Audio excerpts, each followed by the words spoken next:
Hey guys, what is up? It's me again, Pijo, and for today's video, ito, nagtatabas tayo ng airbox kasi nagpalit ako ng carburetor na 24mm at hindi yun yung ating stock at hindi yun plug and play, kaya nagpalit tayo ng manifold. Tsaka itong ating box ay kailangan tabasan para may pasok natin yung 24mm. Ito, nabili ko sa Shopee, Velocity. Tapos ito nga, ukita natin para may pattern tayo at pagkukuha ng sukat para dun sa bubutasin natin at may salpak natin siya doon para all goods pa rin. Kahit na nagpalit tayo ng carb na 24mm ay may salpak pa rin natin yung ating airbox.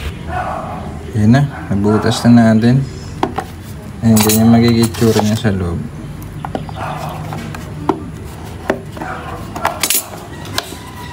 Ito yung ating salpak. Kabit na natin. Ayan, may tsura niya. Tapos tataklob na lang. All goods.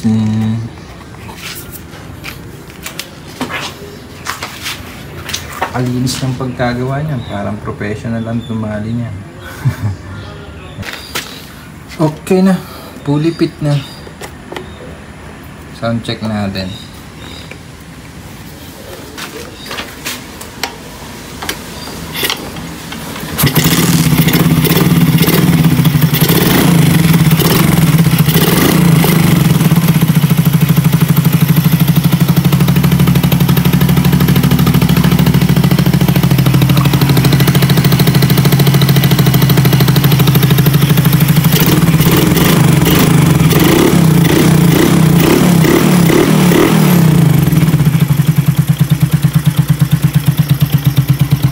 Alright.